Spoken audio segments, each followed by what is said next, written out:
खरोखर प्रेमळ प्रभू स्वर्गीय पित्या, आज परमेश्वरा तुझ्या उपस्थितीमध्ये मोठा आनंद आहे। या जगामध्ये कुठेच असा आनंद मिळणार नाही, असा आनंद तुझ्या उपस्थितीमध्ये आहे परमेश्वरा।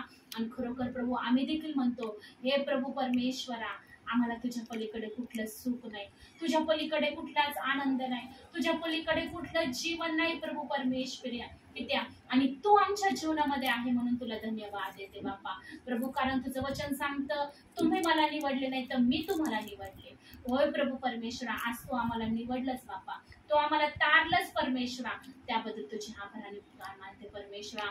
तो आमचा मार्ग, सत्य, जीवन आहे, तो आमचा अल्फा तू मेगा आहे, तो आमचा प्रारंभी तू शेवट आहे बाप्पा। आणि तू आहेस, तू होता आणि तू येणार आहे बाप्पा। आणि खरोखर परमेश्वरा, आम्ही तुझे आभार आणि उपकार मानतो बाप्पा, की पुन्हा एकदा परमेश्वरा पास्टरांना तो आमच्यामध्ये घेऊन आला बाप्पा प्रभू। जेव्हा ते वचन सांगतील बाप्पा, ते वचन आमच्या करता, पावला करता दिवा आणि मार्ग करता प्रकाश असू दे बाप्पा। तुझं वचन आमच्या जीवनासाठी आशीर्वादित ठरू देत माझ्या देव बाप्पा, कारण तुझं वचन हे जिवंत आहे बाप्पा। वचन स्वतः तू आहे बाप्पा, कारण तू प्रारंभी शब्द होता, शब्द देहासही होता आणि शब्द देह झाला माझ्या देव बाप्पा।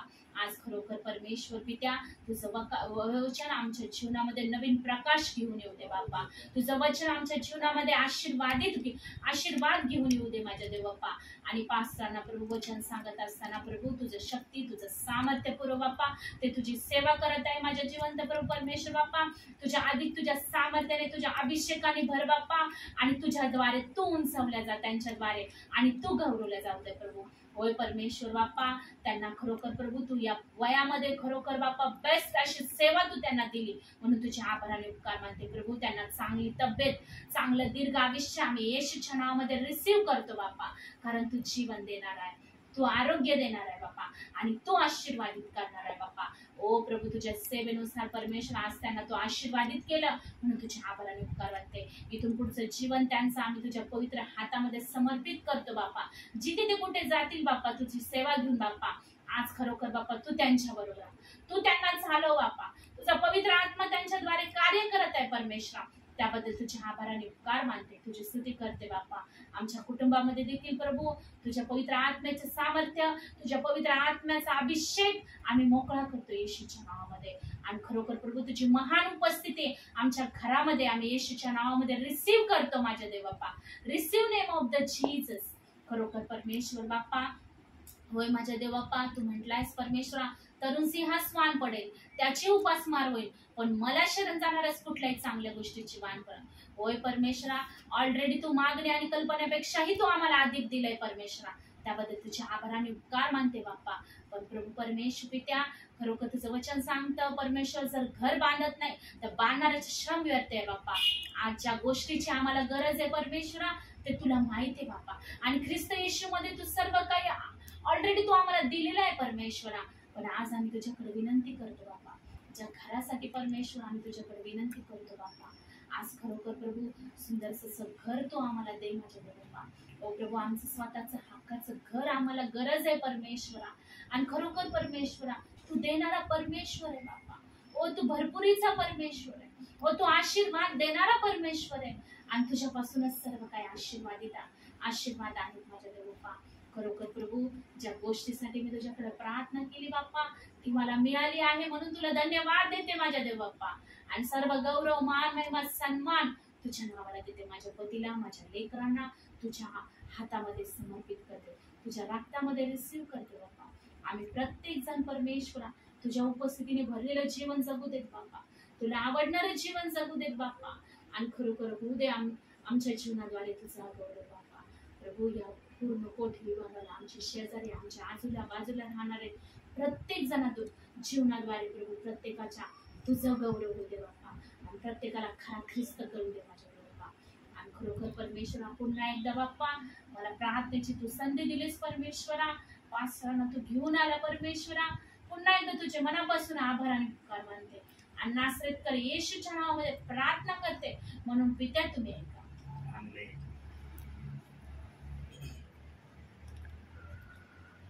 प्रियांनो, आज एक संदेश माझा दुपारी मी टाकलाय, सर्वांना टाकलाय, आणि त्या संदेशाचा विषय आहे देवाने बायबल का दिली। या विषयावर तो थोडक्यामध्ये संदेश त्याच्यामध्ये आहे. परंतु प्रार्थना चालू असताना देवबाप माझ्याशी बोलत होता. प्रियांनो, देवबाप जर आमच्याशी बोलत नाही ना तर आमचं जीवन व्यर्थ जीवन आहे. जेव्हा पण दोघे किंवा तिघांची उपस्थिती ज्या ठिकाणी तिथं तो आहे त्याने प्रमाणित केलेला आहे. पण तो अनुभव आमच्या जीवनात आला तर त्या वचनाला त्या ठिकाणी महत्व आहे. जर प्रभू उतरून आलाच नाही तर मग त्या शब्दाला एवढं महत्व राहत नाही. म्हणून सेवक आत्म्याने भरलेला असला पाहिजे, आत्म्याच्या प्रेरणेने सेवेला निघणारा असला पाहिजे. प्रभू दाखवित नाही त्याने घर सोडू नये. प्रभू दाखवतो त्या ठिकाणी काम हमखास होणार. सेवकाने ओळखून घेतलं पाहिजे. प्रियांनो, बायबल देण्याचे पुष्कळ कारण आहेत, पण या पुष्कळ कारणामध्ये एक विशेष कारण आहे जे आपण आज थोडक्यात वचनातून आणि विचारातून बघणार आहोत. प्रियांनो, बायबलमध्ये बघा, आता आम्ही साधारण व्यक्ती आहोत, देवाने घडवलेली व्यक्ती. आमच्या डोक्यामध्ये प्रभूने बुद्धी दिली आहे. आम्ही जर पवित्र आत्म्याचा शब्द आपल्या बुद्धीने तो बरोबर आहे का चुकीचा आहे हे ठरवू शकतो, तर मग देव बाप्पाच्या आत्म्याने जो शब्द बायबलमध्ये ठेवला, बायबलच्या आत्म्याने विचारपूर्वक तो शब्द बायबलमध्ये ठेवला नसेल का? का असं ठेवला? आता बघा, आज सगळे जगातले विश्वासणारे, काही विश्वासणारे, सगळे नाही, काही विश्वासणारे एका ठिकाणी येऊन घोटाळ्यात पडलेत, पेचात पडलेत, विचारात पडलेत, न जाणे आणखी कशा कशात पडले. पण देव बाप्पाने हे प्रियजन अशा प्रकारे माझ्या वचनामध्ये अडखळणार आहेत हे देवाला अगोदरच दिसलं. देवाला पुढच्या समयाचं दिसलं नव्हतं असं बायबल मधली कोणतीच घटना नाही. देवाच्या आत्म्याला पुढं काय होणार आहे ते अगोदर दिसलं होतं, तरी देवाने ते बायबल मध्ये ठेवलं आणि त्याचे प्रमाण वेगवेगळ्या ठिकाणी ठेवलेत. पण ज्याला आत्मा चालवेल, जो आत्म्याच्या प्रेरणेने बोलेल, त्याच्याच मुखातून देवबाप त्याला जसं पण प्रगट करायचा असेल तो प्रगट करेल. बुद्धीने कुणी देवाच्या वचनाचा उलगडा सांगू शकत नाही. आमची बुद्धी किती पण देवाने तेज केलेली असली ना, पण देवाने आमच्या डोक्यातल्या बुद्धीला आत्म्याचं वचन प्रगट करण्याची प्रेरणा शक्ती त्या बुद्धीत ठेवलेली नाही. पण वास्तविक जीवनामध्ये काही जण प्रयत्न करत आहेत वचन वाचून बुद्धीने सांगण्याचा, कधीच सफल होणार नाही. प्रिय, जर एखादा म्हणल की मी हुशार आहे, चतुर आहे, माझ्याजवळ तेवढी कला आहे, माझ्यामध्ये तेवढा साहस आहे, पण पवित्र आत्म्यासमोर या सगळ्या गोष्टी फेल आहेत. जर बुद्धीने सर्व होणार असतं तर देवाला पवित्र आत्म्याने हे वचन द्यायची आवश्यकता नव्हती. किती सोपी गोष्ट आहे. आत्म्याची भाषा आत्माच बोलेल, बुद्धीची भाषा बुद्धीच बोलेल. पण आज कोणती भाषा कोणत्याही ठिकाणी वापरण्याचा खुलेआम प्रयत्न चाललाय आणि ज्यांच्या हृदयात आत्मा आहे त्यांना ताबडतोब कळतं बरं का की हे काय चाललंय आणि हे कशा प्रकारे चाललंय. पण काय असतं माहितीये का, कोणाची भावना दुखवू नये, कोणाला खिन्न करू नये म्हणून काही जण निमूटपणे सहन करतात. आणि त्या शब्दाला सहनशीलता हा शब्द पवित्र आत्म्याने 9 जे फळं आहेत त्याच्यामध्ये सहनशीलता हा देखील शब्द प्रभूने ठेवलेला आहे. आज आपण बघूया, काढावं एक वचन, अनुवादाचं पुस्तक 6वा अध्याय 4 वचन. या वचनातून आपण थोडस पाहण्याचा प्रयत्न करू. पवित्र आत्मा जेवढं मला दाखवेल तेवढं मी तुम्हाला दाखवण्याचा प्रयत्न करील. कितवा? 6वा अध्याय 4 वचन. अनुवाद. ओके.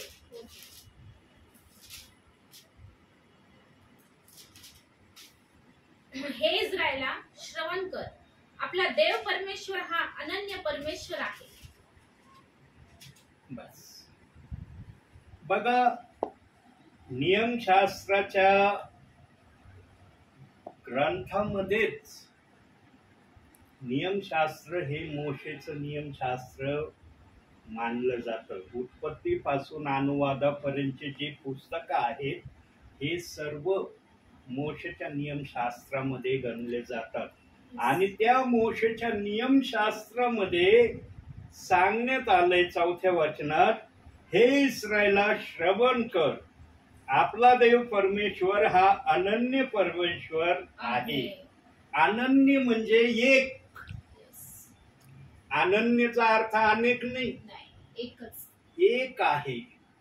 आता देव बाप्पांनी जर नियमशास्त्रापासूनच जर एक देव आहे हे प्रमाणित केलंय आपल्या पवित्र आत्म्याने, तर मग आम्ही ते प्रमाणित करण्याच्या गोष्टीवर विश्वास ठेवायचा का त्या गोष्टीला वादविवादामध्ये चालवायचं?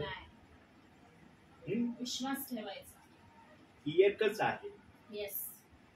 एक म्हणल्यावर मग त्याच्या आजूबाजूला हजारो जरी उभे असले ना तरी ते एकामध्येच हे आहे. पण तो एक कोण आहे तो समजला पाहिजे. त्याचं नावासकट आम्हाला कळलं पाहिजे. हे बघा, तुम्हाला नाव आहे, मला नाव आहे, आम्ही आहेत का बिगर नावाचे? नाही ना. मग आज काही जणांचा विश्वास प्रभू येशू ख्रिस्ताला पुत्र म्हणून मानतात, पण पिता आणि पवित्र आत्मा म्हटलं की या ठिकाणी मात्र अनेकांचे वेगवेगळे विचार आहेत, अनेकांच्या वेगवेगळ्या भावना आहेत. जर प्रभू येशू हे नाव आहे तर हेच नाव देवाचं आहे हे आज आम्ही मान्य करायला तयार नाही. कारण कोणी एकामध्ये 2 पाहिलेत, कोणी 3मध्ये 1 पाहिलंय, कोणी कितीमध्ये 1 पाहिलंय माहिती नाही. प्रियांनो, देव जर म्हणतो एक आहे तर तो एक कसा आहे त्याने बायबल मध्ये दिलंय. समजावून सांगितलंय त्यांनी की मी एक कसा आहे.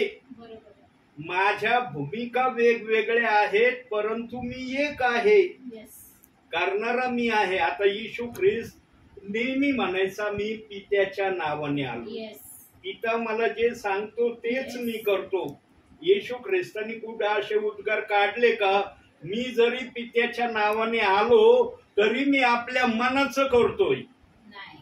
आहे का एखादा शब्द प्रभू येशू ख्रिस्ताचा? कारण तो एकच होता म्हणून एक कसा आहे हे आजच्या विश्वासणाऱ्यांना समजायला तयार नाही. आणि निरनिराळ्या प्रकारच्या त्या गोष्टीवर काय काय त्यांनी डेव्हलप केलंय, काय काय आणलंय विचारामध्ये. प्रियांनो, पवित्र आत्म्याच्या शब्दाच्या भाषेचं मनुष्याने आपल्या बुद्धीने वेगवेगळ्या विचारांनी मांडलंय. देव तर मानायला ते तयार आहेत, पण देव अशा प्रकारे आहे, 3चा 1 बनलाय, 2चा 1 बनलाय, अशा प्रकारच्या उपमा देवाला दिल्यात. आणि वचन सांगतो तो एकच आहे, अनन्य आहे, एकच आहे. आणि त्याचे प्रमाण त्याने जुन्या करारातून स्टार्ट केलं तर नवीन करारात सुद्धा त्याने प्रमाणित केलंय की मी एकच आहे. आणि मग त्या वेगवेगळ्या वचनातून देव बाप्पाने त्या गोष्टी प्रगट करण्याचा प्रयत्न केलेला आहे. प्रियांनो, आम्ही फक्त ते समजणं महत्वाचं आहे.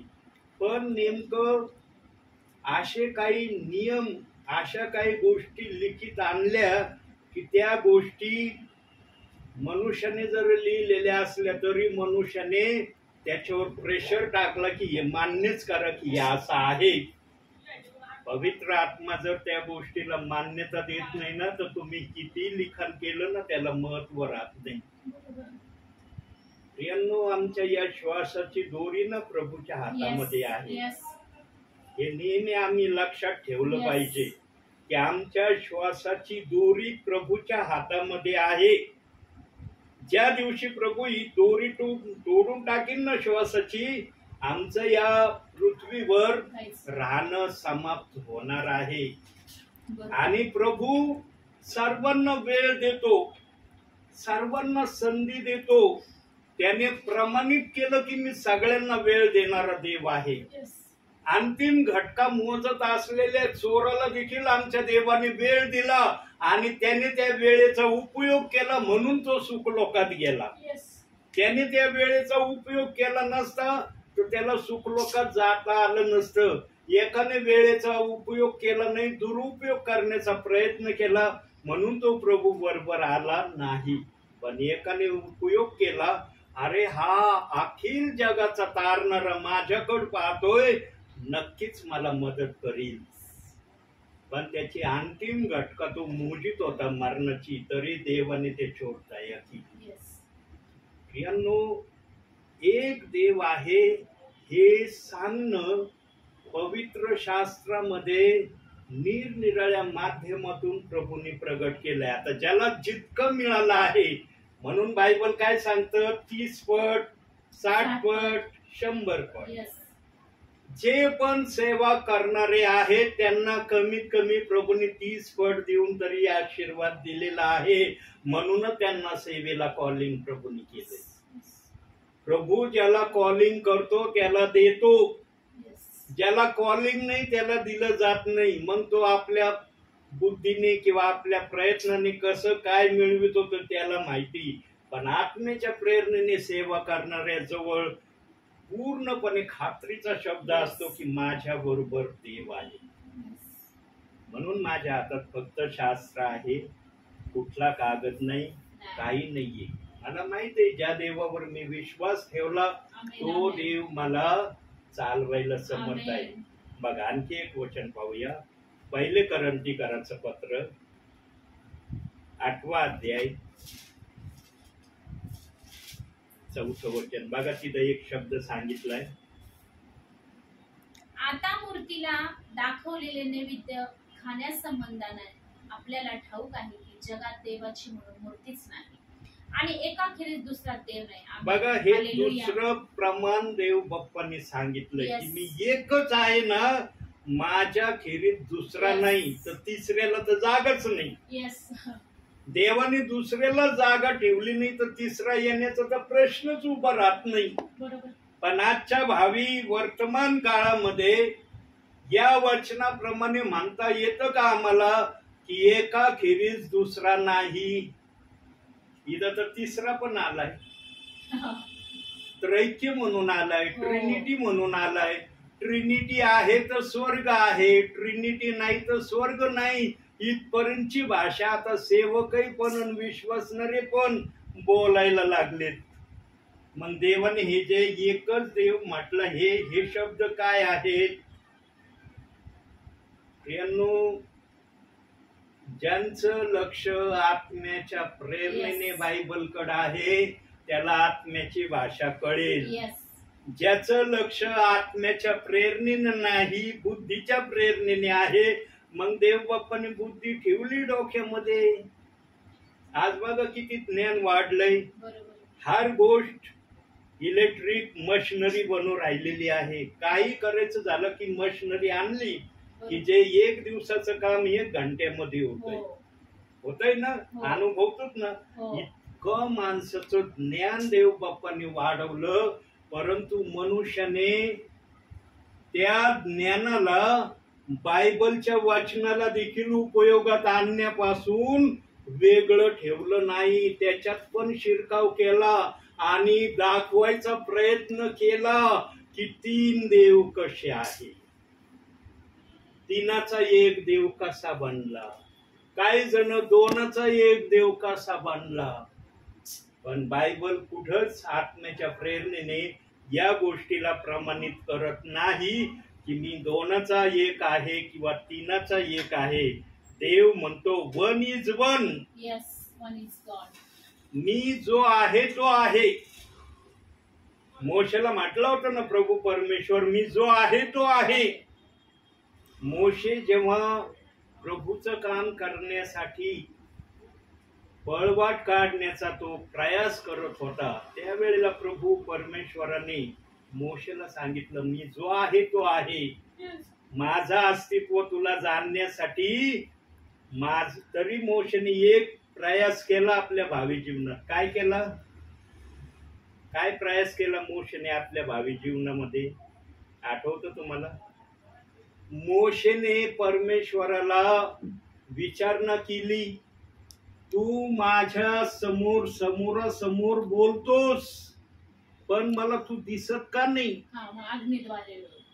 मला दिसत का नाही? तुझा आवाज मी ऐकतो पण मला तुझं छायाचित्र का दिसत नाही? आणि निर्गमाच्या 33व्या अध्यायामध्ये सांगण्यात आलेलं आहे की मोशेने परमेश्वराकडे मागणी केली, मला तुला बघायचंच आहे आता. बस मला बघायचं म्हणजे बघायचं काही होऊ.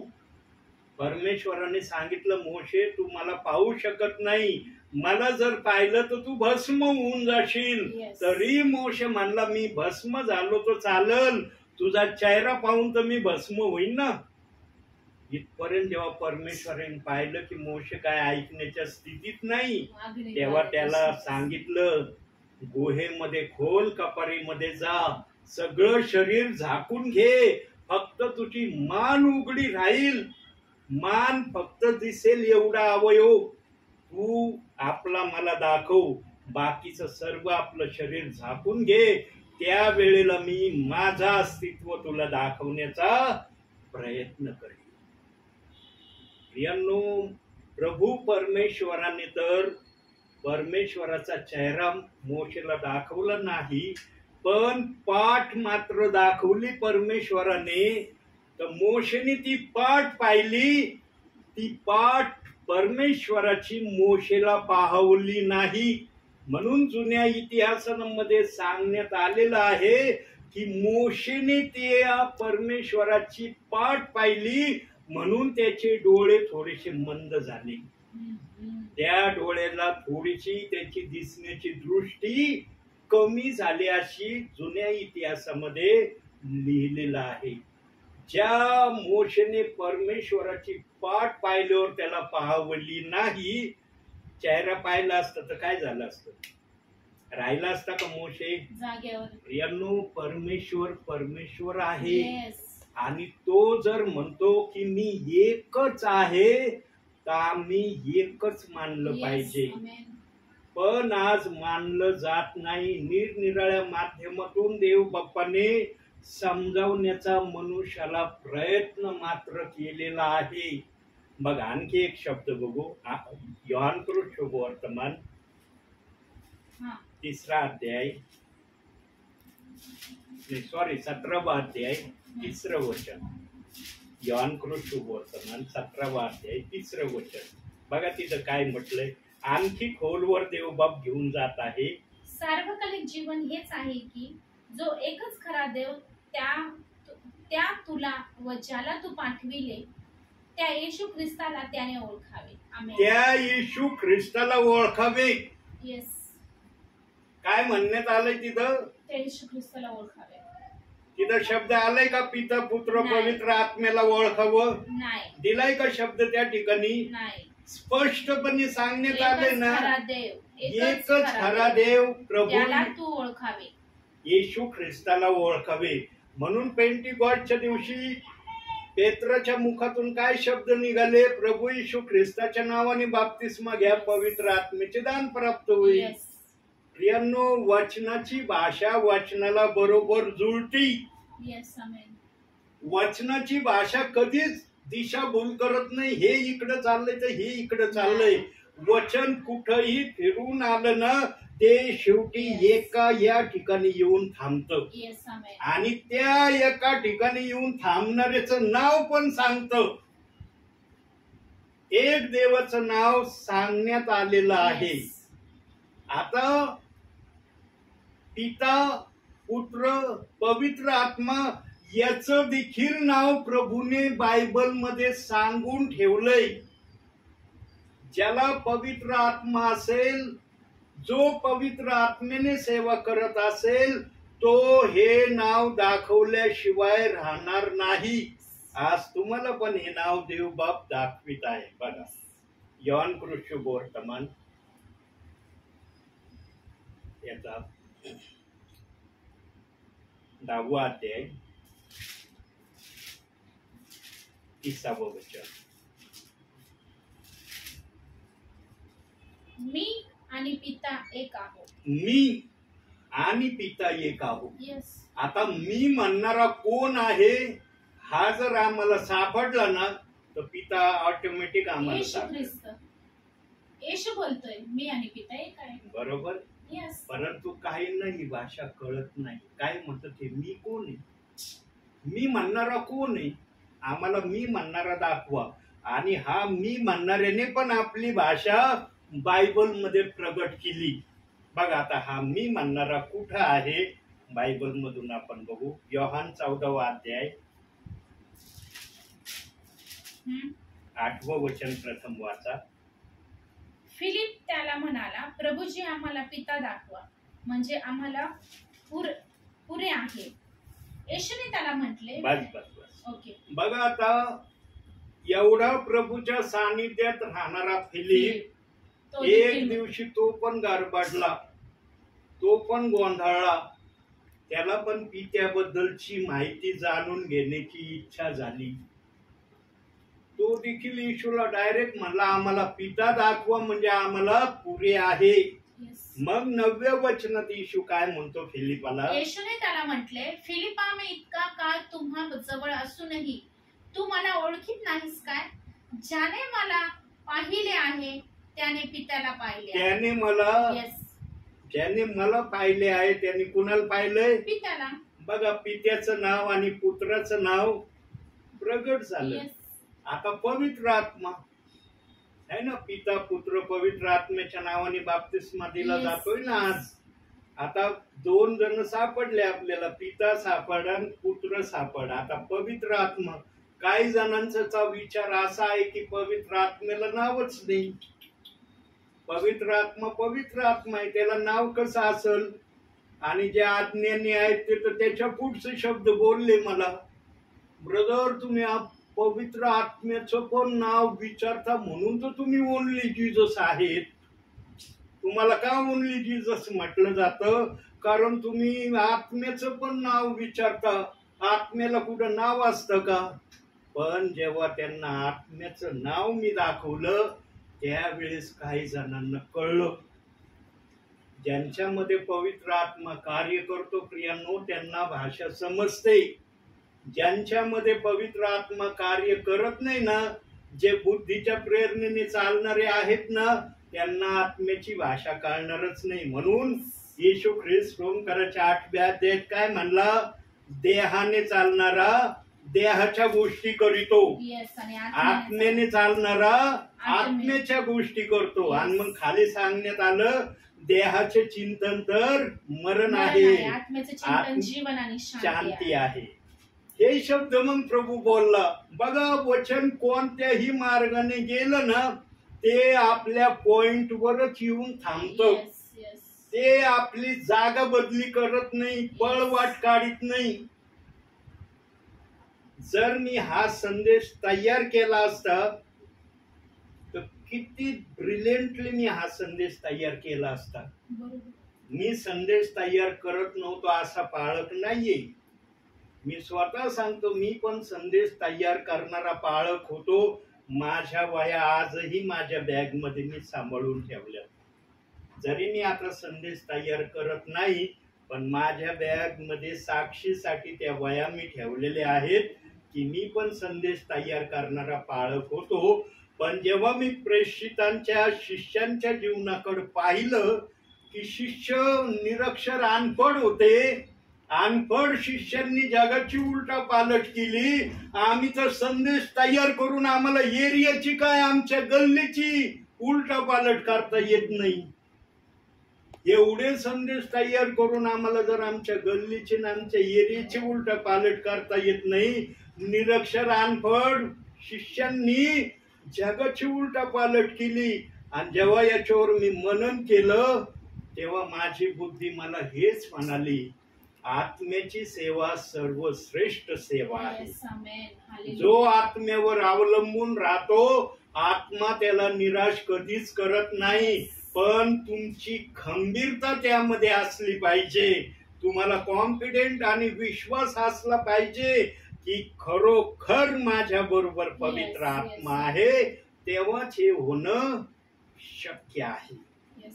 तुमच्यामध्ये विश्वास नसला तर मग प्रभूंनी सांगितलं, मार्थालाच म्हणलं, विश्वास धरशील तर देवाचं गौरव पाहशील, विश्वास नाही तर मग काहीच नाही. ज्या ठिकाणी अविश्वास होता तिथं येशू ख्रिस्तानी एकही चिन्ह चमत्कार केले का?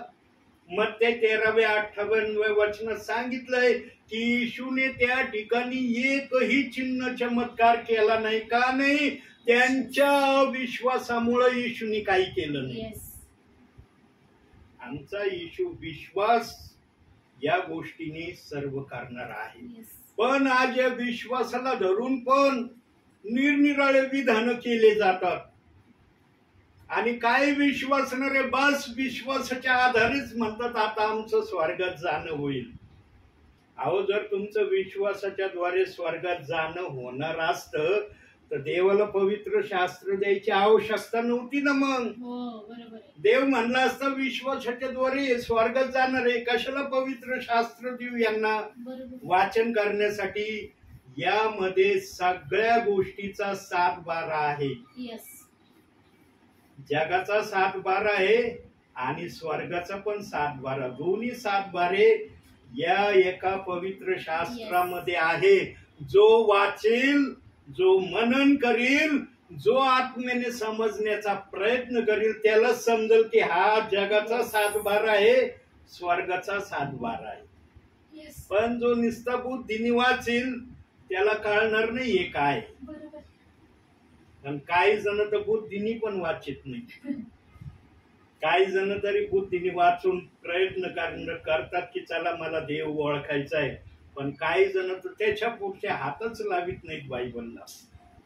आत्म्याने चालणारा आत्म्याची भाषा समजतो. म्हणून यहोशुआला मोशे काय म्हटला होता, काढूया यहोशुआ 1 अध्याय. देवबाप जो पण शब्द देईल त्या शब्दाला आपण बायबल मधून तपासित जाऊ. 1 अध्याय 9 वचन. मी तुला आज्ञा केली आहे ना, खंबीर हो, हिम्मत धर, घाबरू नको, कचरू नको, कारण तू जाशील तिकडे तुझा परमेश्वर तुझ्या बरोबर असेल. तुझ्या बरोबर असेल. आणि 8व्या वचनात काय सांगितलं? नियम शास्त्राचा हा ग्रंथ तुझ्या मुखी सदैव असू दे. त्यात जे काही लिहिले आहे ते तू काळजीपूर्वक पाळ आणि रात्रंदिवस त्याचे मनन कर, म्हणजे तुझा मार्ग सुखाचा होईल व तुला यश प्राप्ती होईल. तुला यश प्राप्ती होईल. काय करायला सांगितलंय? मनन करायला सांगितलं. आज अनेक जण बायबल वाचतात पण मनन करत नाही. मनन करण्यासाठी पवित्र आत्माच पाहिजे. तुमच्या बुद्धीने मनन तुम्हाला करताच येणार नाही. आणि जर तुम्ही तुमच्या बुद्धीने मनन करण्याचा प्रयत्न केला तर तुमची बुद्धी तुम्हाला कुठं पण भटकवी. पवित्र आत्मा कुठं भटकावणार नाही. पवित्र आत्मा जे आहे तेच तुम्हाला सांगेल म्हणण्यामध्ये. पण तुमच्या बुद्धीने करायला लागले ना, तुमच्या डोक्यामध्ये 1000 विचार येतील ते मनन करायचं असताना. कुठला विचार येईल आणि तुम्ही त्या मननापासून भटकून जाताल. पण पवित्र आत्म्यापासून येणाऱ्या मननामध्ये अशी घटना होत नाही. कारण पवित्र आत्मा सर्व काही आपल्या नियंत्रणामध्ये ठेवून सांगत असतो. पण बुद्धीच्या प्रेरणेने असल्यावर असं नसतं. म्हणून आत्म्याची भाषा आणि बुद्धीची भाषा पाऊल म्हणला. प्रियांनो, बायबलमध्ये सगळ्या गोष्टीचा विचार आणि सगळ्या गोष्टीचे वचन देव बाप्पांनी ठेवलेत. म्हणून सेवक हा मुरलेला असावा असं बायबलने Yes. सांगितलंय. सेवक नवशिका नसावा. लिहिलंय ना इफिसकाराच्या पत्राच्या 4थ्या अध्यायामध्ये की Yes. सेवक हा मुरलेला असावा, नवशिका नसावा.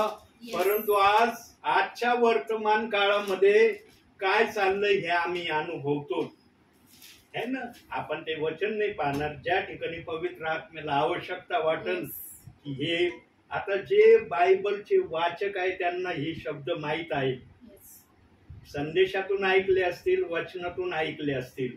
प्रियांनो, ज्या गोष्टी देवाच्या आत्म्याने ज्या प्रकारे आमच्यासाठी दिल्यात ना, आम्ही निमूटपणे त्या मान्य केल्या पाहिजे. पण आज पवित्र आत्म्याच्या गोष्टीचा देखील किंतु परंतु मध्ये समावेश केला जातोय. म्हणून एक चेतावणीचं वचन बायबलमध्ये प्रभूने सर्व विश्वासणाऱ्यांसाठी ठेवलंय. पण ज्यांना ते वचन समजलं ते समजदार बनायला लागलेत. ज्यांना ते वचन समजलेलं नाही ना, वाचन करतात, सोडून देतात. कोणतं वचन दिलंय? प्रगटीकरण. सध्या या वचनाचा देवबाप खूप उपयोग करत आहे. 22वा अध्याय 18 व 19.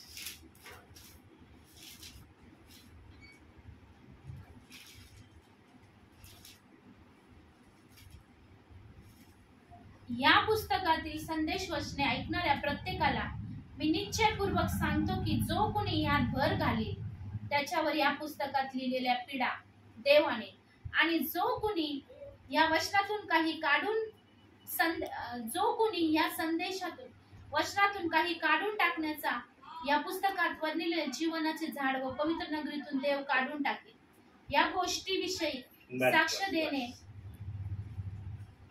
थोडे शब्द नाही, माझं नाही का हे प्रॉब्लेम आहे इथं थोडासा. याच्यातून आहे का 19वं वचन फक्त वाचतो मी.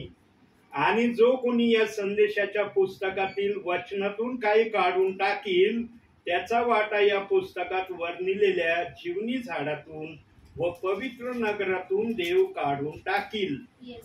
हे शब्द त्या ठिकाणी त्याच्यामध्ये पण तेच आहेत. तेच आहे, पण ते माझं ते चिकटपट्टी चिटकवल्यामुळे प्रॉब्लेम आलाय. प्रियांनो, 2 गोष्टी त्या वचनात सांगितल्यात आणि 2 शिक्षा ही त्या वचनात सांगितल्यात. ऐकलं तर शिक्षा नाही, Yes. नाही ऐकलं तर शिक्षा शिक्षा आहे. भोगावं लागेल. Yes. याच्यात काही घातलं तर पीडा येतील. याच्यातून काही काढून टाकलं तर पवित्र नगरातून म्हणजे स्वर्गातून तुम्हाला बाहेर केलं जाईल. पण आज पवित्र नगरातून स्वर्गातून जर बाहेर केलं जाईल असं म्हटलं गेलं ना की सेवक लगेच म्हणतात तो डायरेक्ट नरकात जाणार. डायरेक्ट त्याला नरकाच्या ठिकाणीच घेऊन जातात. विश्वासणाऱ्याला देव बाप कधी नरकात टाकील का? नाही. ज्या जिभेने येशू प्रभू आहे कबूल केलंय, ज्या जिभेने हृदयात येशूला स्थान दिलं त्याला नरकात टाकेल का प्रभू? नाही. पण आज संदेशामध्ये खुलेआम सांगितलं जातंय. चांगले चांगले सेवक बोलायला घाबरत नाही, खुलेआम बोलून मोकळे होतात. यांनो, वचन समजणं आणि वचन वाचणं या 2 गोष्टी आहेत. Yes. Praise the Lord. आज अनेकांना वचन समजत नाही. काही समजतंय, काही समजत नाही. जे समजत नाहीत ना, मग त्या वचनाला आपल्या बुद्धीने ते बोलण्याचा प्रयत्न करतात. Yes. आज बहुसंख्य जणांना हे माहिती नाही प्रियांनो की देवाने अंगण पण बनवलेलं आहे. पण अंगणाचा काही जणांनी मर्यादितच अर्थ आपल्या जीवनात ठेवलाय. देवाचं वचन मर्यादा आहे. Yes. त्याला मर्यादाच नाहीये. त्याच्या वचनाचा कुणी थांगच लावू शकत नाही. पण काही जणांनी अंगणाची देखील मर्यादा ठरवली आहे. आणि ज्यांनी अंगणाची मर्यादा ठरवली ना, मग त्यांची ठराविकच विचार त्या ठिकाणी आहेत. त्याच्या पुढचे विचार म्हटले की मग म्हणतात हे मनाचं सांगू राहिले, हे बुद्धीचं बोलू राहिले. अरे बुद्धी आत्म्याची भाषा प्रगट करेल का? नाही. एवढी सक्षम आहे का बुद्धी आत्म्याची भाषा प्रगट करण्यासाठी? विचारपूर्वक काही जण बोलत देखील नाहीत प्रियांनो. आम्ही विचारपूर्वक बोललं पाहिजे की भाषा कशाची चालली, वचनाची चालली, तिथं बुद्धीचा आम्ही वापर कसा केला पाहिजे. काही जण अनलिमिटेड रागीट झाले ना, काही बोलून मोकळे होतात. विचारच करत नाही की मी काय बोलू राहिलोय आणि बोलणाऱ्या शब्दाचा अर्थ काय बनतो. प्रियांनो, म्हणून बायबल मध्ये सांगितलं मनुष्य रागीट नसला पाहिजे. दिलाय ना नीतिसूत्राच्या 24व्या अध्यायामध्ये, रागीट मनुष्य नसला पाहिजे. पण काहींचा राग नाकावर असतो प्रियांनो. एक शब्द बोललं की त्यांची तळपायाची आग मस्तकाला भेटते, लगेच सुरू होतात. ज्यांचा असा राग आहे, राग दारिद्र्य आणतं. बायबल मध्ये लिहिलंय तो भाग वेगळा आहे, त्याचे दुष्परिणाम येते. दुष्परिणाम वेगळे. देव बाप दुष्परिणामाकडे घेऊन नाही चालला. राग ज्याच्या ठाई आहे त्याच्याकडून देव बाप आपली पवित्र सेवा करून घेईल का? नाही. देवाला देवाची भाषा बोलायची. त्यांनी काय दुष्परिणाम रागाचे सांगितलं तो भाग वेगळा आहे. ज्याच्या ठाई राग आहे ना, त्याच्याकडून देवबाप आपली इतकी महान पवित्र सेवा, आत्मेची सेवा करून घेईल का? नाही. यांनो, बायबलनी सगळ्या गोष्टीची पारख करायला सांगितलेली आहे. म्हणून आम्ही सगळ्या गोष्टींनी परिपूर्ण व्हावं म्हणून हे पवित्र शास्त्र प्रभूने आम्हाला दिलंय. असंच नाही दिलं आम्हाला. जर विश्वास ठेवला की स्वर्गात जायचं असतं तर या पवित्र शास्त्राची आम्हाला गरजच नव्हती. याच्याद्वारे तुम्ही स्वर्गात हमखास जाऊ शकता. हे पाळलं ना, तुमचं जाणं तय आहे स्वर्गामध्ये. आणि जर हे तुम्ही पाळलं नाही तर तुम्हाला वरती विचारणा केली जाईल की पवित्र शास्त्र तुला दिलं होतं ते तू वाचित होता का? आणि जर वाचित होता तर तसं वागत होता का? तसं करत होता का? तसं बोलत होता का? तशा कृती तू आपल्या जीवनातून इतरांना दिसतील अशा करून दाखवल्या का? प्रियांनो, पवित्र आत्मा बोलायला लागल्यावर सगळं बोलून मोकळं होतो. जे आम्हाला कळत नाही ती भाषा पवित्र आत्मा बोलायला लागतो. आता बघा, जसं डॉक्टर पेशंटची नस धरतोय ना, नस, काही डॉक्टरांना नस धरलेला कळतं की या पेशंटच्या शरीरात काय हालचाली चालल्यात किंवा काय या पेशंटला त्रास. असे जाणकार डॉक्टर आहेत. बायबल मध्ये पण एकच देव आहे, एकच कळप प्रभूला हवा आहे. याचं प्रमाण पवित्र आत्म्याने आपल्या वचनातून ठेवलं आहे. अनेक विश्वासणारे, अनेक देवाचे सेवक ते वचन वाचत असतील किंवा त्यांना ते वचनही माहित असेल, परंतु काही जणांना ते वचनच समजलेलं नाही. वचन समजायला महत्व आहे आणि वचन समजण्यासाठी पवित्र आत्मा असणं गरजेचं आहे. तुमच्या जवळ पवित्र आत्मा नाही ना, तुम्हाला वचन कोणत्याही सबबीवर समजणार नाही. किती तुमची बुद्धी तेज असू द्या, 100% तुमच्या बुद्धीला ज्ञान असू द्या, पण आत्म्याच्या भाषेसमोर तुमच्या 100% बुद्धीचा काहीच उपयोग नाही. आत्म्याची भाषा आत्म्याची भाषा आहे, बुद्धीची भाषा बुद्धीची भाषा आहे. आज नको तो प्रयत्न विनाकारण चाललाय. ज्या गोष्टी देवाला आवडत नाही त्याच गोष्टी जास्त चालल्यात आज. आणि चांगल्या चांगल्यांमधून चालल्यात. आणि ज्या गोष्टी देव म्हणतो करा त्याला प्रश्नचिन्ह मध्ये ठेवलंय. आम्ही कसं करायचो? पिता पुत्र पवित्र आत्मा तीन आहे. तिनांचा एक बनला, एक नाही मानता येणार याला. ही भाषा देवाची आहे का? नाही. हे विचार देवाचे आहेत का? नाही. ज्या गोष्टी देवाला मान्य नाही त्या गोष्टी खुल्या मात चालल्या, आणि ज्या गोष्टी देव बापाने बायबल मध्ये प्रगट करून ठेवल्यात, पण या गोष्टी ज्यांच्यावर प्रगट झाल्यात त्यांनी त्या जगामध्ये प्रगट करण्याचा आत्मेच्या प्रेरणेने प्रयत्न केला, त्यांना त्यांनी विशेष नाव देऊन मोकळे झाले. एका वचनाला तर इतकं टार्गेटचं वचन आजपर्यंत केलंय, माहित नाही प्रभू इथपर्यंत ते वचन टार्गेटच वचन राहतंय. यांनो हे वचन बघू आपण, योहान 10:16 वचन. पुढे आपण पुढचा विचार करू. एक 10 मिनिटं अजून बोलतो. 10:16 वचन. या मेंढवाड्यातली नव्हे अशी माझी दुसरी मेंढरे आहेत, ती मला आणखी पाहिजेत. ती माझी वाणी ऐकतील, मग एक कळप एक मेंढपाळ असे होईल. बघा, देव बाप्पाला अगोदरच माहित होतं. काय माहित होतं? माझी मेंढरे माझी वाणी ऐकतील. हे तर आहेच.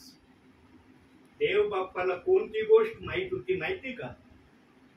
मी बाप्तिस्म्याचे 2 वचन ठेवल्यानंतर विश्वासणाऱ्यांमध्ये गोंधळ निर्माण होणार आहे.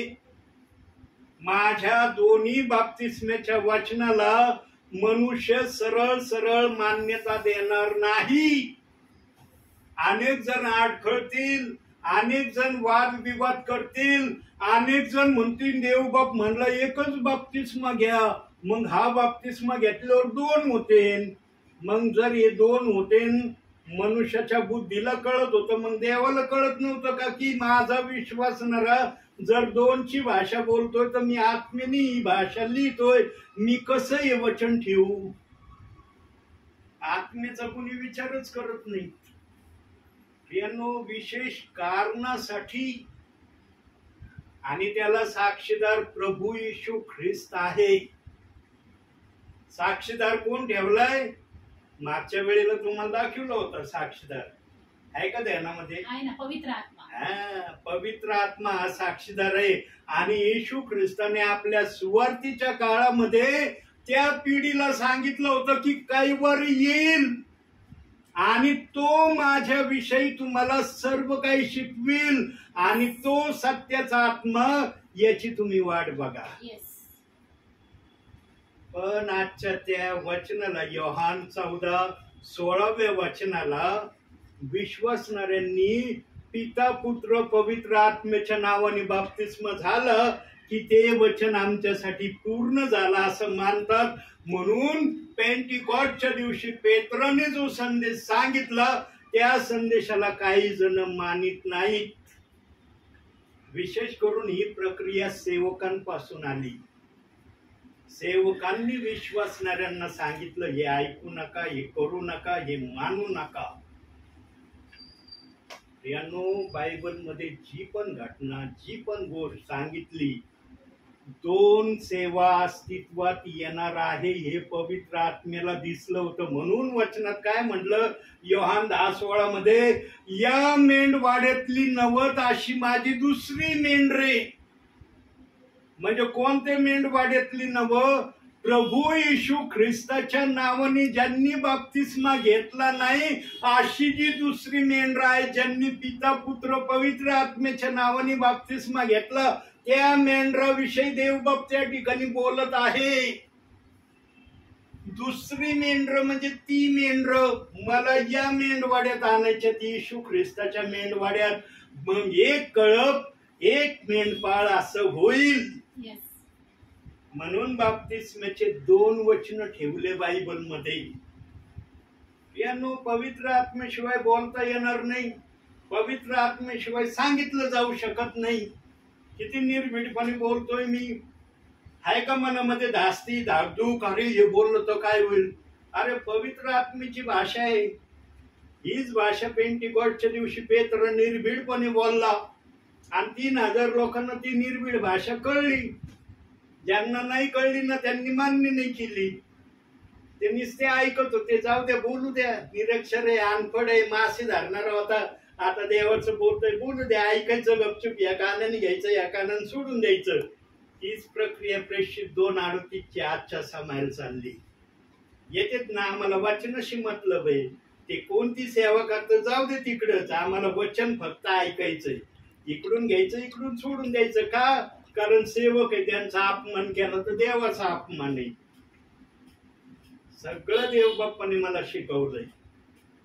काही विश्वासणारे बोलूनही चुकले, ब्रदर आम्ही तुमचा आदर करतो का? कारण ज्या देवाच्या नावाने आले त्या देवाला आम्ही निराश करायला नाही मागत. तुम्हाला निराश केलं म्हणजे आम्ही त्याला निराश केलं.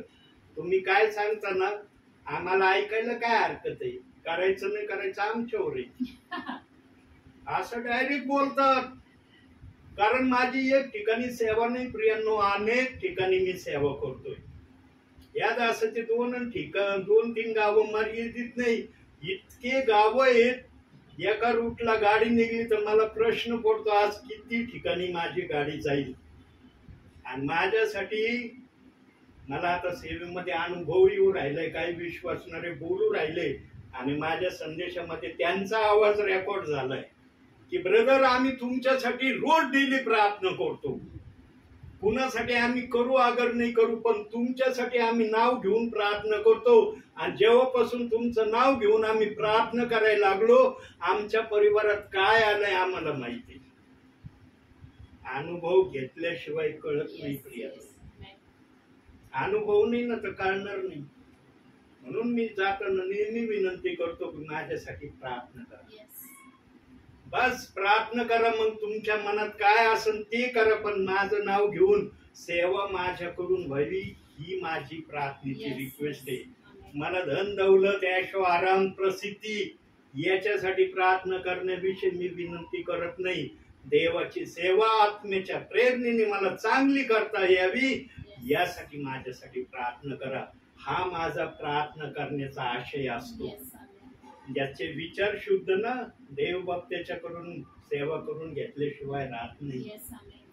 आज सकाळपासून कुठं सेवेला नाही गेलो, हे पवित्र शास्त्रात सकाळपासून कुठं नाही गेलो.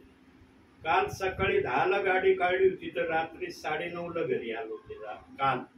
पण आज सकाळपासून देव बाप्पांनी दाखवलं नाही, मी घर सोडलं नाही.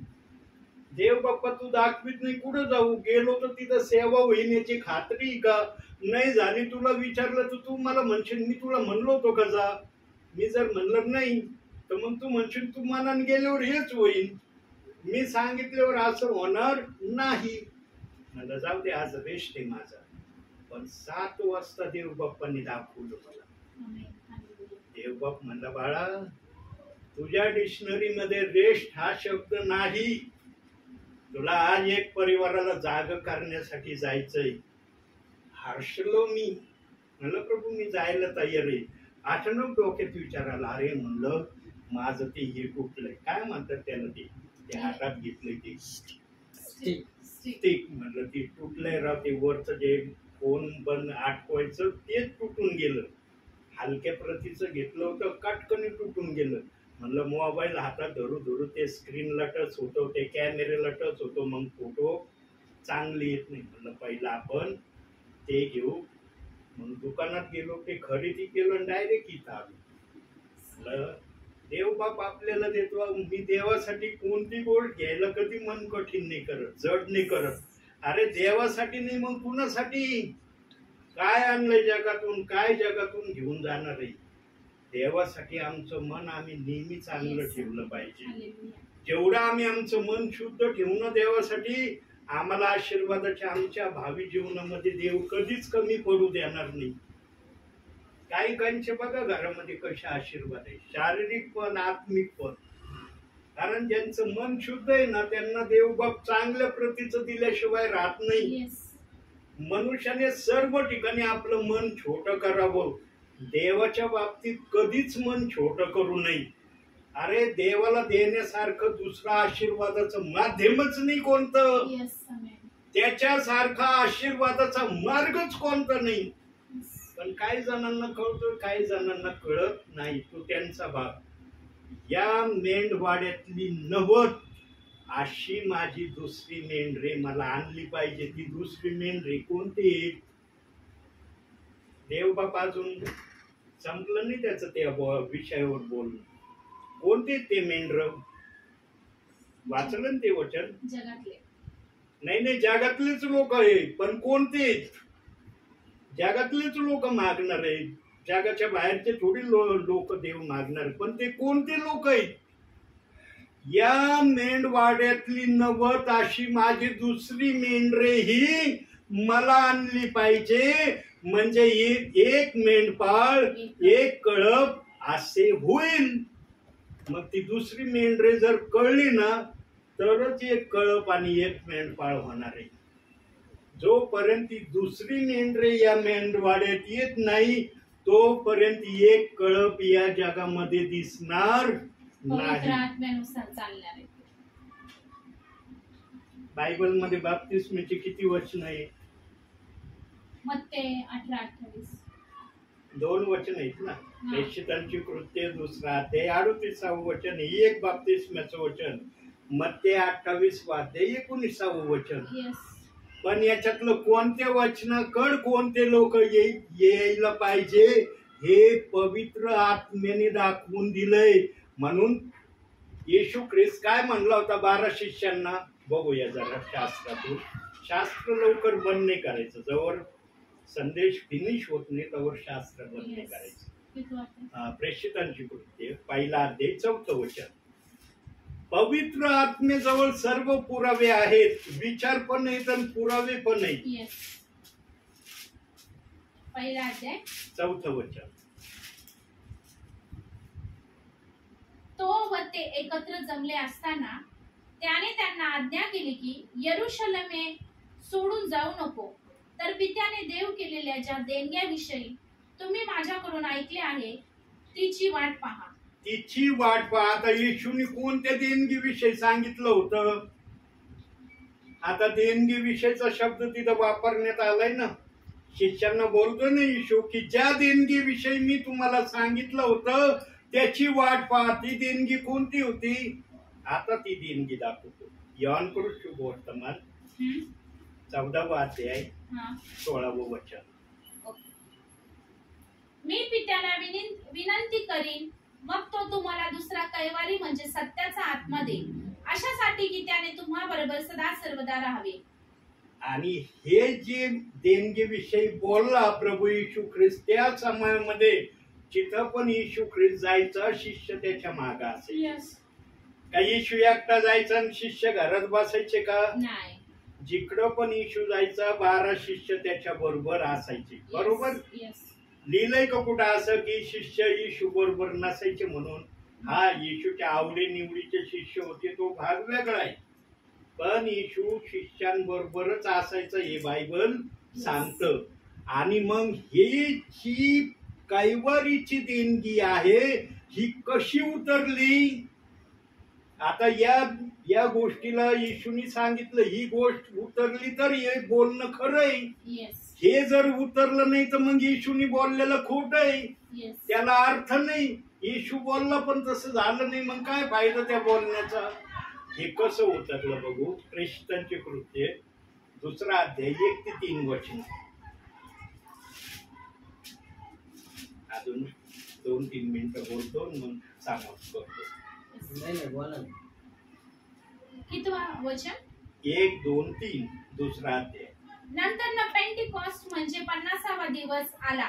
तेव्हा ते एकत्र जमले असताना अकस्मात मोठ्या वाऱ्याचा सुसाट्यासारखा आकाशातून नाद झाला व ज्या घरात ते बसले होते ते सर्व त्याने भरले.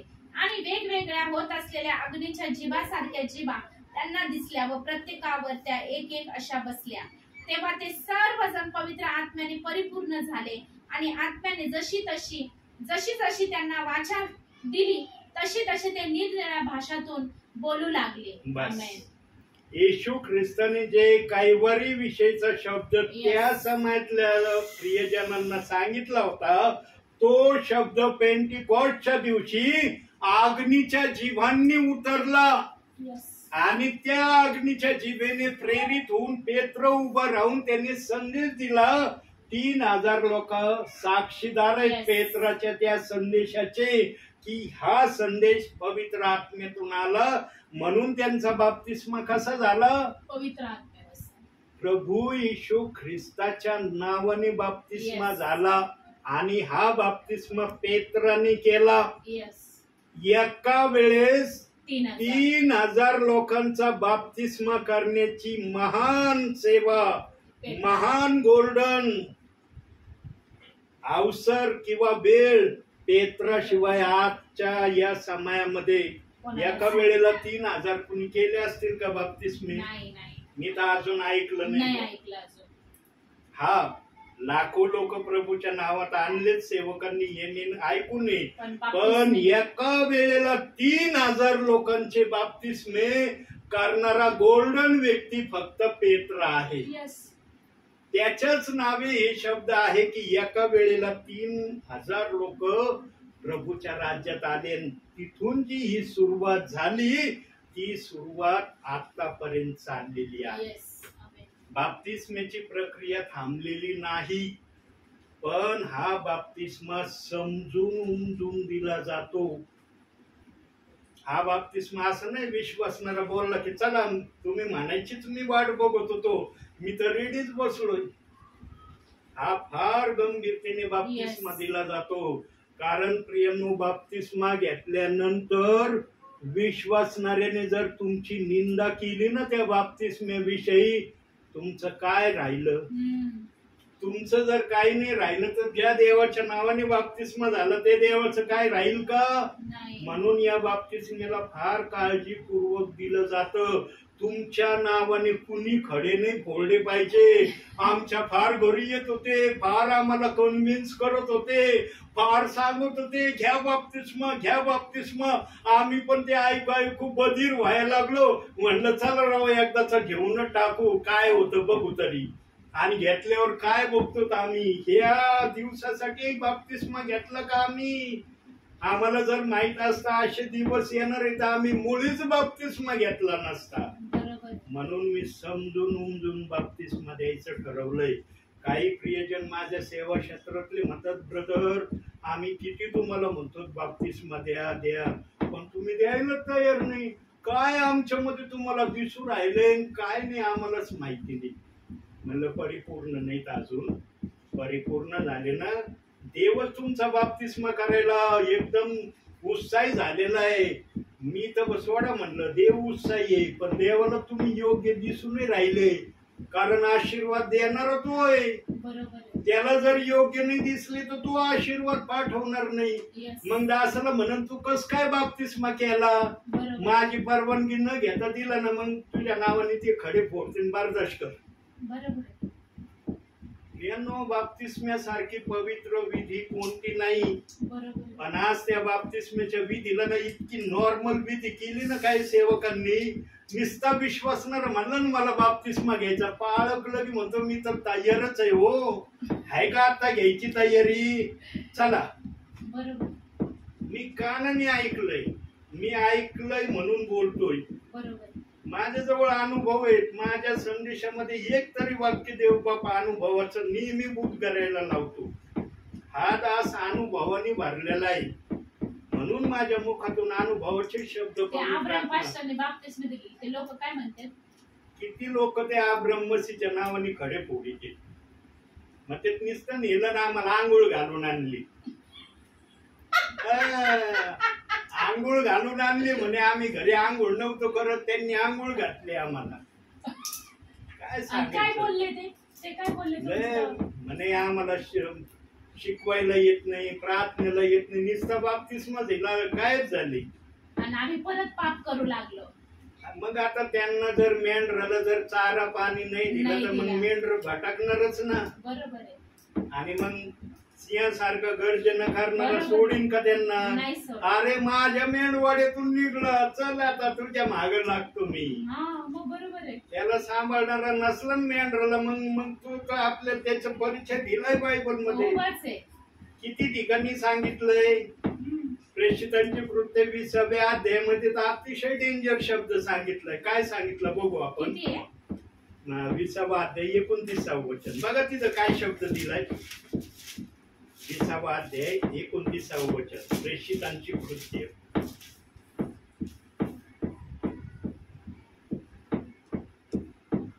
मी गेल्यावर कळपाची दया माया न करणारे क्रूर लांडगे तुम्हामध्ये शिरतील, हे तुम्ही जाणून आहे, हे मी जाणून आहे.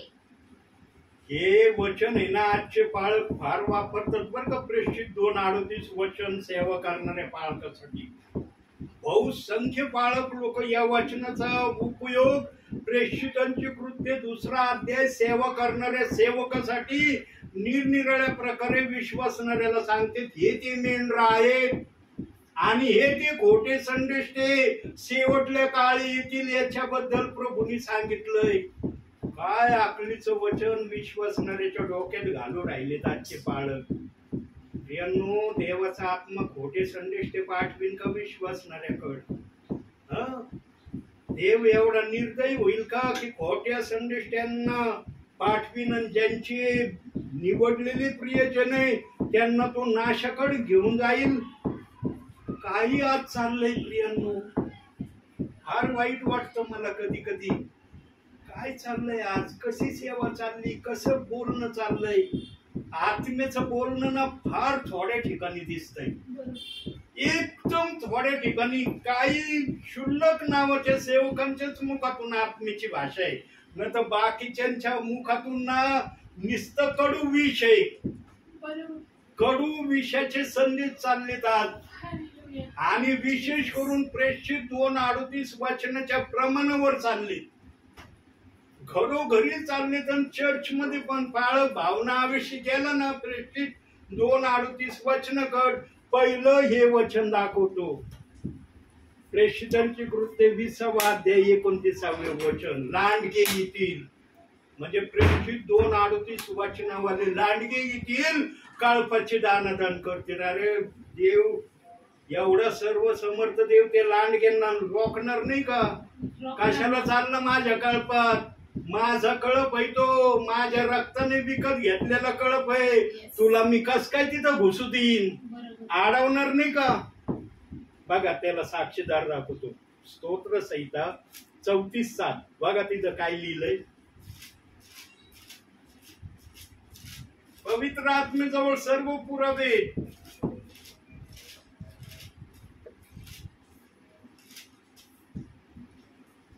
परमेश्वराचा दूत त्याचे भरणाऱ्या सोबतीत छावणी देतो आणि त्याचे संरक्षण करतो. नाही येणार का ते दूत? येणार ना. कळपाला वाचवण्यासाठी हे लांडगे जर सुटले तर या लांडग्यांना रोखायसाठी हे दूत येतील का नाही? कशाला हे दूत ठेवलेत प्रभूंनी? पण आजचा बाळक खुलेआम काही सांगतोय. का सांगतो माहिती का? माझे विश्वासणारे मला धरून असले पाहिजे, इकडं तिकडं नाही गेले पाहिजे. आणि काही जण मला म्हणले बरं का, रस्त्यात अडवून म्हणले, अहो ब्रदर, त्या घरामध्ये प्रार्थनेला जाता माझी मंडळी फोडायचा विचार चाललाय काय तुमचा? रस्त्यात अडवून मला म्हणले, दमदाटीचे शब्द ते विसरले त्या वेळेला की आम्ही देवाचे सेवक आहो आणि देवाच्या सेवकाला आम्ही काय भाषा बोलतो. अहो एक विश्वासणाऱ्याने ऐकलं, ते म्हणे, अहो ब्रदर काय बोलताय? हे ब्रदर किती इमानदार ब्रदर आहेत, आम्ही यांना पाहतो, यांचं वागणं, यांचं चालणं, यांचं बोलणं, सेवा आणि हे यांच्याशिवाय यांच्या डिक्शनरीत काही नाही.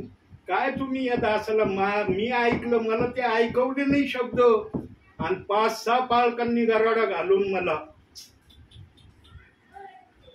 मी कधीच खोटं बोलत नाही, माझ्या डिक्शनरीत खोटा शब्द आहेच नाही. आणि तेवढे दोन म्हणे, का ब्रदर काय जायची गरज आहे तुम्हाला? तुम्ही ओनली जीससचा संदेश तिथं कशाला देता म्हणे? आमची मंडळी फोडायची का? अरे देव मंडळी फोडायसाठी देवाच्या सेवकाला पाठवीन का? मी बोलायला लागलो ना पवित्र आत्म्याच्या प्रेरणेने, मी घाबरत नाही. कशाबद्दल घाबरायचं? देव म्हणलं तू जर बोलायला घाबरला ना, मी तुला घाबरवीन. मग मला तो शब्द नेहमी देवाचा ध्यानात राहतो. मी जर बोलायला घाबरलो मग देव मला घाबरवीन. आणि देव जर घाबरवायला लागला मला, काय संदेश सांगन मी? येईन का संधी सांगता मला लागन तर तन मम करायला. अरे हे बोललो याला काय बोलू पुढं, मी घाबरत नाही बोलायला. बरोबर. जगणे हे ख्रिस्त मला, मरणे मरणे हे लाभ आहे. ही सेवा जर पावलाने केली ना, त्या सेवेप्रमाणे तर आम्ही नाही करू शकत तशी सेवा, पण प्रयत्न तर करू शकतो ना. थोडा बहुत तो प्रयत्न करता येईल ना आम्हाला, नाही जास्त करता आला तर थोडा तर करता येईल ना. पण आम्ही ते करण्यासाठी तयार असणं गरजेचं आहे.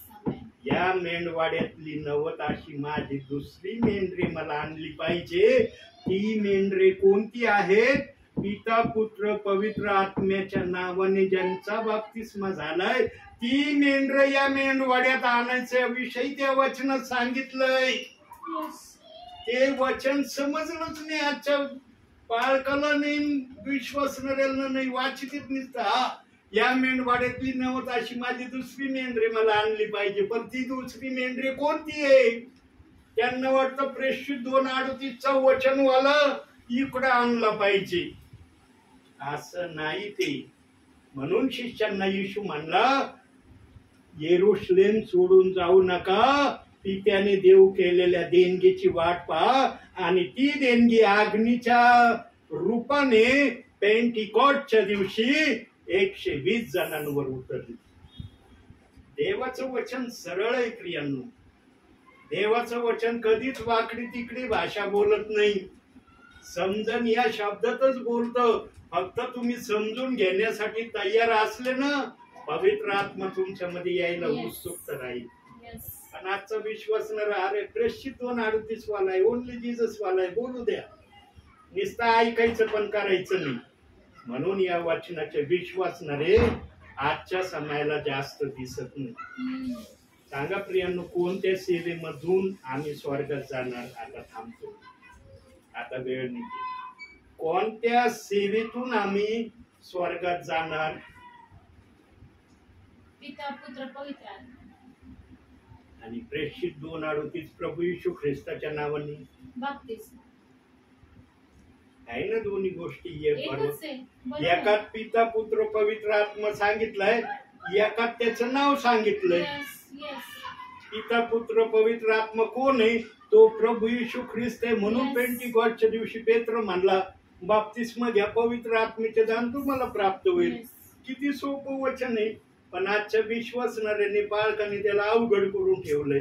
आणि याच्याकडे पाहून प्रभू आज मनातल्या मनात खिन्न होतं की माझ्या रक्ताने विकत घेतलेले माझे विश्वासणारे माझ्याच वचनाच्याही आज कशी वादविवाद करत आहे, कुरकुर करत आहेत, काय काय माझ्या वचनाला दोष लाविते. आणि मग तो आम्ही स्वर्गात जाणारे लोक आहे. घेईन का तो स्वर्गामध्ये? विचारीन का नाही माझ्या वचनाचं काय करत होते तुम्ही पृथ्वीवर? काय तुम्ही आखलेले माझ्या वचनाला नाव देत होते? काय प्रक्रिया प्रगट करत होते तुम्ही? विचारणं होईल का नाही? म्हणून स्वर्गाच्या दरवाज्यावर पेत्राला उभं केलंय. उगाच उभं नाही केलं तिथं त्याला. तो विचारणं करीन का नाही? मी संदेश सांगितला होता, का नाही ऐकला? का वागला नाही तसा? म्हणून थांब बाहेर जा, प्रभू आल्यावर तुझा न्याय करीन. इतकं सोपं नाही स्वर्गात जाणं. विश्वासणाऱ्याला फार सोपं वाटतंय. विश्वास ठेवला चाललो स्वर्गात. असं नाही स्वर्गात जाणं. असं असतं तर बायबल द्यायची गरजच नव्हती. 2 बाप्तिस्मेची वचनं ठेवायची गरज नव्हती. विश्वास ठेवला कशाला बाप्तिस्मा ठेवला असता? मग प्रभूंनी म्हणलं असतं विश्वासाने चाललाय स्वर्गात, कशाला बाप्तिस्मेच्या विधीत यांना आणू? यांना इतकं सोपं नाही. म्हणून मी आज दुपारी संदेश टाकलाय, जरूर तुम्ही ऐकतो. देवाने बायबल का दिली? थोडक्यात तो संदेश तिथं देव बाप्पाने प्रगट केला. पण इथं थोडस त्याला फोडय आज बदामासारखं. अजूनही पवित्र आत्म्याला जर काय सांगायचं असलं तर बघूया अन्य ठिकाणी देवबाप यातून पुढचं काय बोलतोय का. आता मला माहित नाही पवित्र आत्मा बोलन का नाही, पण मला माझं डोक्यात बुद्धी, मला नाही वाटत की हे संदेश इतका पूर्ण झालाय. पण आता याचा वादविवाद नाही झाला पाहिजे. आजकाल संदेशाचा भाग वादविवाद चाललाय. अरे कोणतं पाळ बोला, अरे पगार पाचतो. मग भेटले ना विचारू, का हो पगार पाचतो, काय संदेश दिला? असं नाही झालं पाहिजे. पवित्र आत्म्याचा संदेश आहे तो काय पगारी पास्टराचा संदेश नाही, तो प्रभू येशू ख्रिस्ताचा संदेश आहे. किती वेळ झाला, किती मिनिटं झाले बाळा? 14:53. बघा 54 मिनिटं झालं बोलतोय. बायबल इथं ठेवलंय, हातात वही नाही. कुठून बोललो मी? पवित्र आत्म्याने. लिंक तुटली का बोलण्याची? नाही. ज्या लिंकची भाषा सुरू केली त्यालाच अनुषंगून वचन Yes. दाखवले ना, Yes. मग हा संदेश कुठून आला? पवित्र आत्म्याद्वारे. पण काही जण म्हणते नाही ना, बुद्धीचा दिला. बुद्धीतून बोलले हो, पवित्र आत्म्यातून नाही. बुद्धीचे विचार सांगितले. बुद्धी एवढी तेज आहे का एवढे महान विचार सांगायला? नाही. असं चाललंय आज. आज समजून नाही राहिले की अरे कोणता दास कशातून बोलतोय, काय बोलतोय. म्हणून तुम्हाला मी रिक्वेस्ट करतो, या समयामध्ये अनेक सेवक येतील, येऊ द्या, वचन ऐकायला हरकत नाही, पण ते काय बोलतात, कसं बोलतात, कोणत्या प्रकारे तुम्हाला समजावून सांगतात हे ध्यान देऊन ऐका. Yes. आणि जे आत्मेचं असेल ना ते तुम्हाला हर्षाने आनंद देईल. Yes. Yes. जे आत्म्याचं नसेल ना ते तुम्हाला हर्षाने आनंद देणार बरोबर. नाही. एकदम बरोबर. आली का जांभळी तुम्हाला? नाही. का नाही आली जांभळी? कारण ते पवित्र आत्म्यानुसार. पवित्र आत्म्याने कंट्रोल केला. जांभळी यायचं नाही गप. माझा संदेश चाललाय. जिथं पवित्र आत्मेच आहे ना तिथं जांभळी बिंबळी येत नाही. Yes. झोप येत नाही. जिथं पवित्र आत्म्याचं नसतं ना, मग बघा आम्ही गंगावणे पास्टरांना सोडून कुठंच जात नाही. खरंच ब्रिलियंट सेवक आहे. एक नंबर खरा देवाचा त्यांची पवित्र आत्म्यानुसार चालणारी हे म्हणजे. बघा, फक्त प्रेषितांची कृत्य 2 अध्याय 38व्या वचनाचा जर अपवाद त्या सेवकाच्या सेवेतून वगळला ना, बाकी त्या सेवकाची सेवा अतिशय ब्रिलियंट सेवा आहे. फक्त तो सेवक तेवढ्या एका वचनामध्ये एवढा इंटरेस्टेड नाही. ते कोणाच्याच विरुद्ध बोलतात. नाही बोलत नाही, परंतु हे बघा आता हे वचन कुठं लिहिलंय? याच्यात लिहिलं ना. हा. मग याच्यात जर लिहिलं तर याच्यात ते वचन आहे ना का पाळकाच्या मुखात आहे? नाही नाही. मग बायबल मध्ये आहे, मग ते मानणं कोणाचं काम आहे? पाळकाचं. इथं ते थोडे कमी. Yes. बाकी सर्व गोष्टीमध्ये ते निपुण आहे. Yes. खऱ्याला मरण नसतं, खरं खरं आहे, खरं प्रगट पण होतं. Yes. मी तर नेहमी खऱ्याच्या बाजूने चालणार आहे. Yes. Yes. हे बघा, मी कधीच कोणाचा दोष नाही काढ. बायबल मध्ये जे दिलंय ना ते माना. Yes. ते बायबलने दिलंय ना, बायबलचं ऐकलंच पाहिजे तुम्ही. बरोबर. तर तुम्ही देवाचे लेकरं आहे. तुम्ही जर बायबलचं नाही ऐकत तर विचार करा तुम्ही कोण आहेत. मग आज एका वाचनाला तांदळातल्या खाड्यासारखं काढून ठेवलंय ना बाजूला, काही जणांनी ठेवलंय ना. अनुभव आहे ना आम्हाला वेगवेगळ्या प्रकारे. काय? Torch. कारण देव ज्या गोष्टीला प्रमाणित करत नाही त्या गोष्टी जर विश्वासणारा बाळक बोलतो तर मग ते कुठून आहे हे समजण्यासाठी तुम्हाला पवित्र आत्मा दिलाय. Yes. त्या पवित्र आत्म्याला नेहमी शरीरात जागृत ठेवा. Amen. आणि Amen. त्या पवित्र आत्म्याला जागृत ठेवण्यासाठी रोज बायबल वाचणे. वाचन, प्रार्थना करणं, आज्ञा Yes. पालन या गोष्टी त्या गोष्टीला प्रमाणित करतात. Yes. म्हणून आजच्या या छोट्याशा संदेशातून देव बाप तुम्हाला आणि मला भरपूर आणि Amen. भरपूर आशीर्वाद Hallelujah. देव. आमेन. कर बन बाळा.